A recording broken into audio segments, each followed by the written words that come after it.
The Secret Garden. Chapter 6. There was someone crying. There was.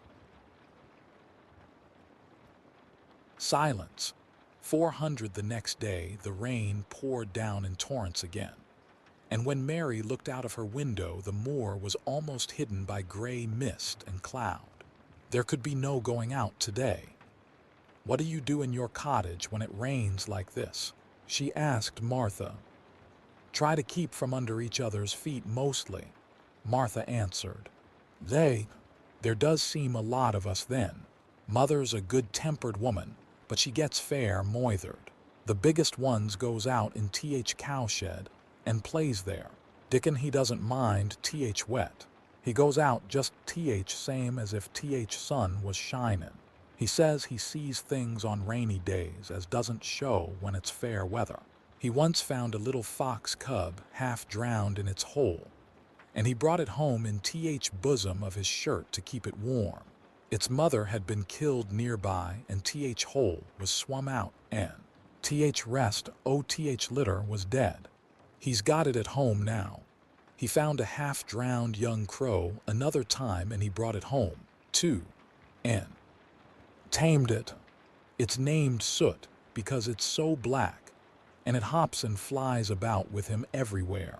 The time had come when Mary had forgotten to resent Martha's familiar talk. She had even begun to find it interesting, and to be sorry when she stopped or went away. The stories she had been told by her ayah when she lived in India had been quite unlike those Martha had to tell about the moorland cottage, which held 14 people who lived in 4 little rooms and never had quite enough to eat. The children seemed to tumble about and amuse themselves like a litter of rough, good-natured collie puppies. Mary was most attracted by the mother and Dickon. When Martha told stories of what mother said, or did they always sounded comfortable. "If I had a raven or a fox cub, I could play with it," said Mary, "but I have nothing." Martha looked perplexed. "Can tha knit?" she asked. "No," answered Mary. "Can tha sew?" "No." "Can tha read?" "Yes." "Then why doesn't tha read something, or learn a bit o' spellin'?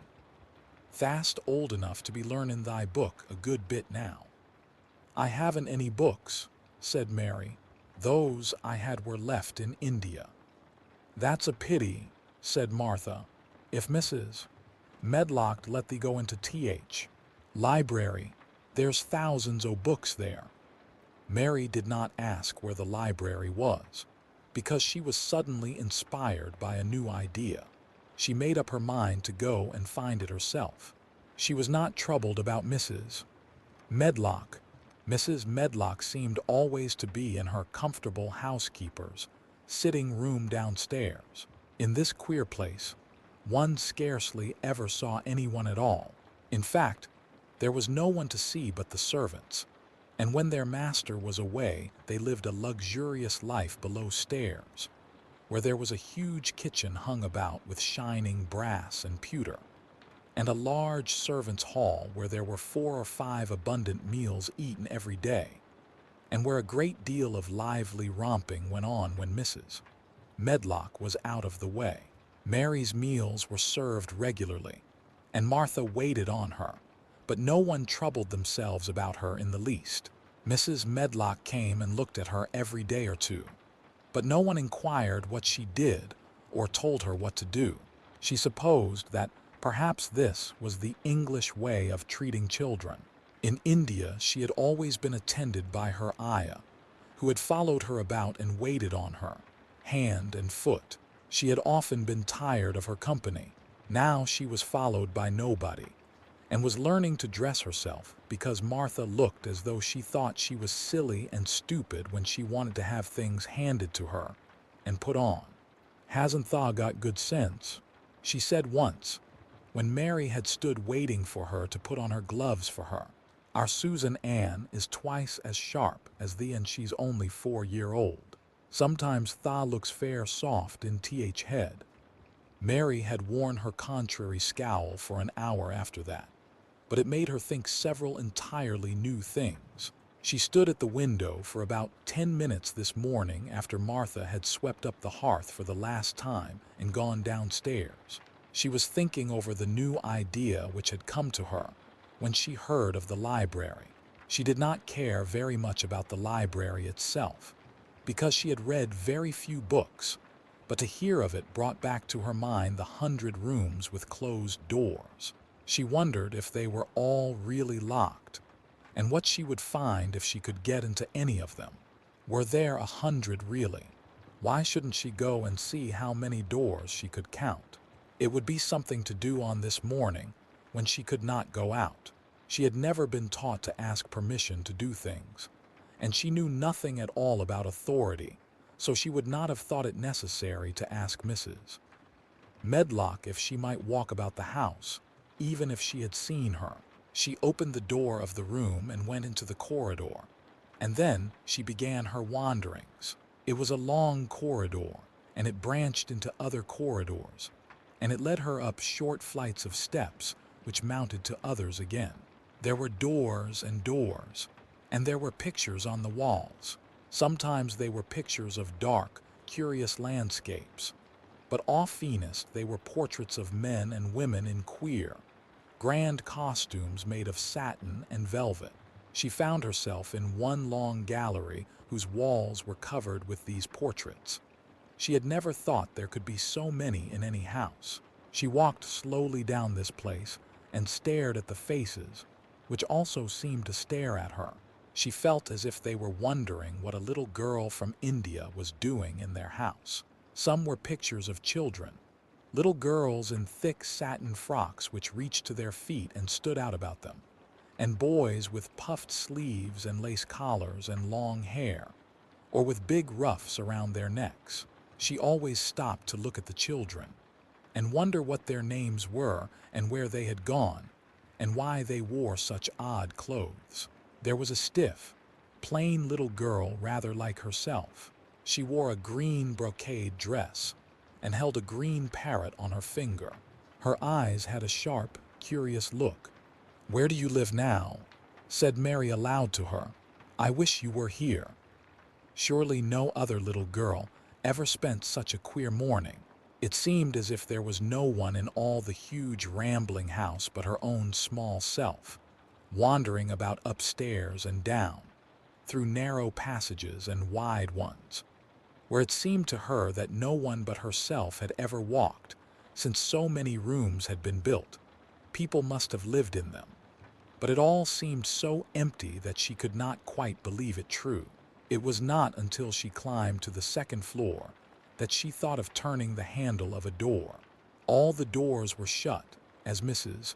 Medlock had said they were. But at last she put her hand on the handle of one of them and turned it. She was almost frightened for a moment when she felt that it turned without difficulty, and that when she pushed upon the door itself, it slowly and heavily opened. It was a massive door and opened into a big bedroom. There were embroidered hangings on the wall, and inlaid furniture such as she had seen in India stood about the room. A broad window with leaded panes looked out upon the moor, and over the mantel was another portrait of the stiff, plain little girl who seemed to stare at her more curiously than ever. "Perhaps she slept here once," said Mary. "She stares at me so that she makes me feel queer." After that, she opened more doors and more. She saw so many rooms that she became quite tired and began to think that there must be 100, though she had not counted them. In all of them, there were old pictures or old tapestries with strange scenes worked on them. There were curious pieces of furniture and curious ornaments in nearly all of them. In one room, which looked like a lady's sitting room, the hangings were all embroidered velvet, and in a cabinet were about 100 little elephants made of ivory. They were of different sizes, and some had their mahouts or palanquins on their backs. Some were much bigger than the others, and some were so tiny that they seemed only babies. Mary had seen carved ivory in India, and she knew all about elephants. She opened the door of the cabinet and stood on a footstool and played with these for quite a long time. When she got tired, she set the elephants in order and shut the door of the cabinet. In all her wanderings through the long corridors and the empty rooms, she had seen nothing alive. But in this room she saw something. Just after she had closed the cabinet door, she heard a tiny rustling sound. It made her jump and look around at the sofa by the fireplace, from which it seemed to come. In the corner of the sofa there was a cushion, and in the velvet which covered it there was a hole, and out of the hole peeped a tiny head with a pair of frightened eyes in it. Mary crept softly across the room to look. The bright eyes belonged to a little gray mouse, and the mouse had eaten a hole into the cushion and made a comfortable nest there. 6 baby mice were cuddled up asleep near her. If there was no one else alive in the 100 rooms, there were 7 mice who did not look lonely at all. "If they wouldn't be so frightened, I would take them back with me," said Mary. She had wandered about long enough to feel too tired to wander any farther, and she turned back. 2 or 3 times she lost her way by turning down the wrong corridor and was obliged to ramble up and down until she found the right one. But at last she reached her own floor again, though she was some distance from her own room and did not know exactly where she was. "I believe I have taken a wrong turning again," she said, standing still at what seemed the end of a short passage with tapestry on the wall. "I don't know which way to go. How still everything is." It was while she was standing here, and just after she had said this, that the stillness was broken by a sound. It was another cry, but not quite like the one she had heard last night. It was only a short one, a fretful, childish whine muffled by passing through walls. "It's nearer than it was," said Mary, her heart beating rather faster. "And it is crying." She put her hand accidentally upon the tapestry near her, and then sprang back, feeling quite startled.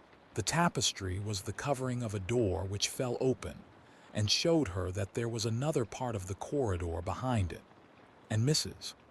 Medlock was coming up it with her bunch of keys in her hand and a very cross look on her face. "What are you doing here?" she said, and she took Mary by the arm and pulled her away. "What did I tell you?"